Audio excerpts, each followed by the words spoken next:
For as long as Ninjago has been around, there has been a lot of different theories at different points in the show, and it takes the information that we have at the time, and it tries to predict what will come next. And this has basically been the case since the show began, and to this day there are a lot of different theories that go around about what will happen in Dragon's Rising, and I personally do cover this on the channel itself, and I absolutely love it because you guys give me some absolutely amazing theories. But as I was sat here, I was wondering about the old theories that we used to have back in the day, and honestly, some of them were fairly interesting, whereas some of them were also fairly strange, but the fact is that a lot of them were definitely memorable if you were around at that point in time. So I thought, why not have a video where we retread over some of the older Ninjago theories, and see where they came from, see if they made any sense, and see what is the actual case nowadays. And honestly, I think this is a very fun little thing, so I've selected 5 theories to go over today, and if you have any of the older theories in your head, please let me know in the comments, and if there's enough I will do another video if you want it. But let me not waste any more of your time, and let's talk about some of the old Ninjago theories. Now, the rule of thumb that I went with was I wanted to cover theories that came about before the redesigns, aka anything from Season 7 or before,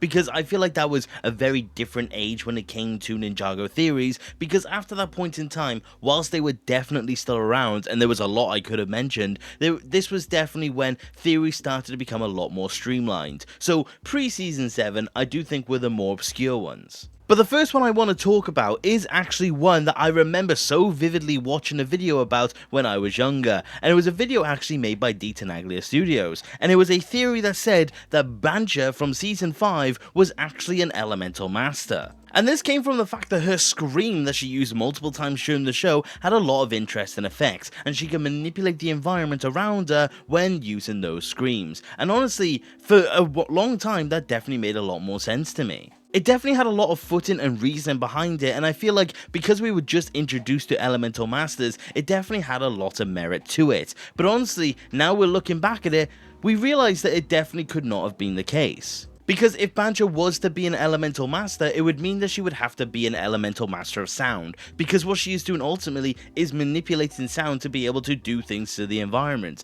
But the fact is that later on we learned that there can only be one Elemental Master at a time, and ultimately we already had a Master of Sound being Jacob. And because of the very close proximity between Season 4 and 5, it makes absolutely no sense for there to be a different Elemental Master of Sound by this point, especially an Elemental Master who just came from the Cursed Realm, which is essentially the Ninjago version of Hell. But I do think at the time, considering we didn't know all the information that we do now about Elemental Masters, it actually is quite interesting to note that a lot of people, including myself, thought that there was an Elemental Master of Sound, or at the very least a second one, and it was a ghost. Of course, Moro was a ghost as well, but the fact is that I do think it was interesting to note that we thought that the ghost could have had a very unique set of elemental powers as well. Honestly, do I wish it was the case? Yeah, because it would have been very interesting, and imagine if the entire ghost generals that Moro had all had different elemental powers. It would have been very interesting to have seen a ghostly variant of these elements. But ultimately, like I said, it is established that there cannot be 2 elemental masters at a time, and whatever Bancha is doing is not an elemental power. At the very least, maybe it could have been a subsection, but I feel like it's so past the point of Bancha, I just simply think we would never get an answer to that fact. But I think as of now, the idea that Bancha is an elemental master of sound can be officially debunked, and I don't think it's something we would even get the answer to if we tried to today. The second theory that we're going to mention today is actually also from Season 5, and I do think this was a very interesting one to note, because at the time, I also did believe this one. And this was a theory by the channel David, and I do think it was a very interesting one to actually note, because it was one that covered when Ninjago Season 5 was actually leaked, or more specifically images of it.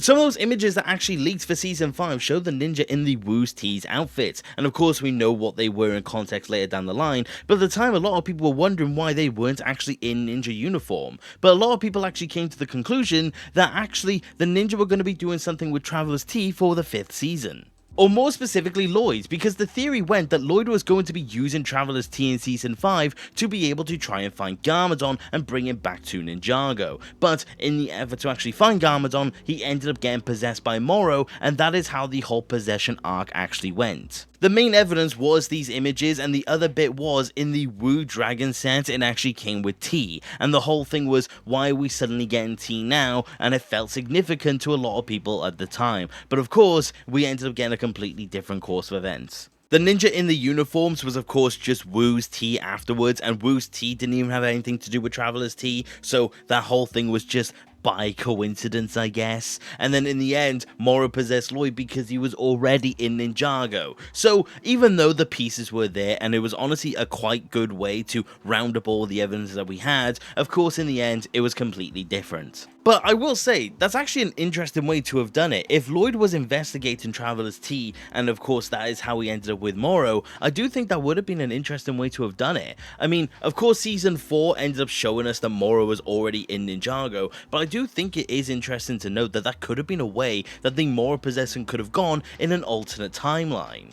But like I said, in the end we got the events of Season 5 and this theory was unfortunately debunked. But I do think it was an interesting one just to have in general, and it was definitely one that I was believing in the build up to Season 5. Because, I mean, being a kid, it's a lot more fun to have these theories, but ultimately the actual content was much better.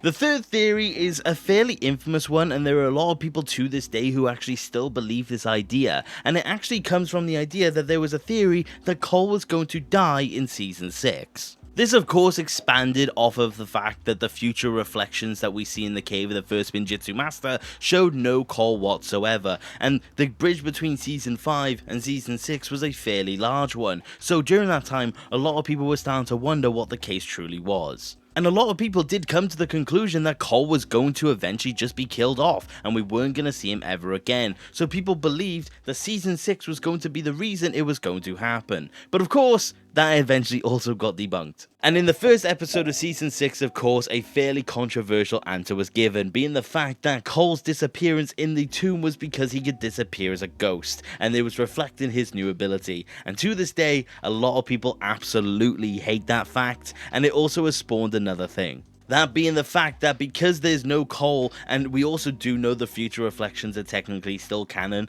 a lot of people to this very day are absolutely adamant that we're going to get the Cole death anytime now. So it's going to be a fairly interesting one to see, and like I said, this old theory has definitely made its way into modern day Ninjago, but the fact is that I don't think they're going to kill off Cole. I think it was just them trying to have a little fun with it, and in the end, it kind of just went back at them. But I will say, for what it's worth, I actually never believed this theory. I don't know about you guys, I don't know who was there for the time, but the fact is that I never believed they were going to kill off Cole simply because he was one of the first characters, and I thoroughly believe that to this very day, because if you've noticed, they don't like killing people off in Ninjago. So, I don't think they'll ever kill off Cole, but of course there are a lot of people who still believe it. But that was the third theory. The fourth one was a multi-season long theory that had this whole interconnected idea that the Overlord was still around in Ninjago, and I do think this was a fairly interesting one that I actually also did believe to an extent. This being this whole interconnected theory that the Overlord was still around, and we could tell because his symbol kept reoccurring throughout the course of the seasons he was not in. It occurred in multiple instances,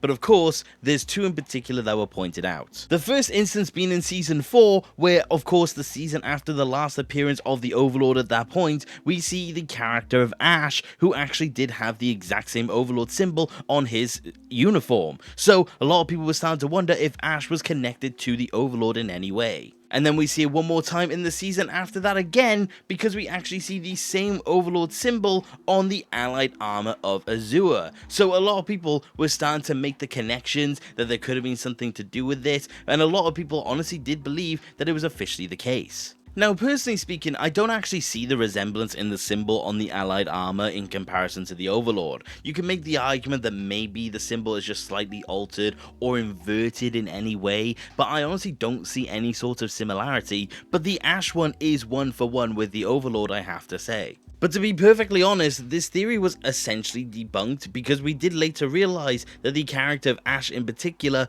was just a product of asset reuse, and they just reused the Overlord symbol on Ash's character because they didn't want to make an original asset for him. And then like I said, even if you want to consider that the allied armor has the same symbol, I honestly think it would also be the exact same case. So it did essentially get debunked, and there was never any sort of link between Ash and the allied armor of Azure, and also the Overlord. So I do think for the most part this theory kind of went by the wayside. I mean, Ash didn't even have any speaking lines, he only really laughed in the show. So the fact is that I think a lot of people just wanted to see a way for the Overlord to return, and ultimately it just didn't really go that way. I will say though, it does bring up an interesting point. What if the allied armor of Azure was something that was made by the Overlord? It's an interesting theory that you probably could connect in some way. I mean, we know absolutely nothing about the allied armor, and I don't think we ever will because it has since been destroyed. But the fact is that you could honestly make the argument that there could have been a connection between the two, but I don't really think there's any sort of solid link anyways, apart from a slight similarity in the symbol. But the fact is that there's no official link between any of these people or these objects, and I do think it was people just connecting the dots and just noticing simple asset reuse within the show.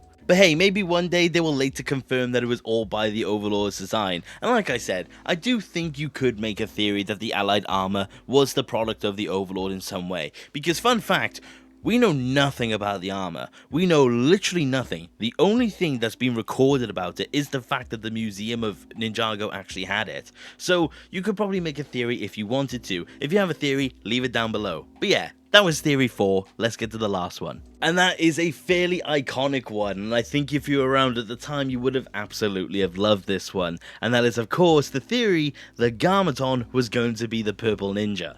Now, I'm hoping I just unlocked a lot of core memories for a lot of people, because honestly, it was such a fun theory at the time, and I do think it's a fairly interesting one at that, because it was based on absolutely nothing. I mean, of course we knew that Garmadon just came back, and I don't even think Season 3 was confirmed at this point, but the fact is that a lot of people thought Garmadon was going to go on to be a ninja and be the Purple Ninja, and I do think that's a very funny concept to actually see. Because in the back of my head, even at the time, I always thought the exact same thing. Why would Garmadon have been a ninja when he could have simply been a master? I didn't really understand that concept, but I did ultimately still get somewhat invested in it. I mean, for me, the main thing that I think a lot of people were driven to this theory for was a video by a gentleman by the name of Russ Mars 2, and he had a concept fan-made animation that's just Garmadon as the Purple Ninja. I think I speak for a lot of people where I remember this absolutely legendary video, but the fact is that it was just a fan-made thing, and I just simply think a lot of people ran with it. Of course, nowadays, when you think of the Purple Ninja, I would say the main thing you think of is Little Nelson, but the fact is, I think a lot of the more older fans of the show definitely do remember this time and this theory about Garmadon being the Purple Ninja. Of course, it never happened, and Garmadon is nowhere near going to be a ninja, but I do think it's still a very fun one to remember. Do you guys remember this one? I certainly do. It was a lot of fun.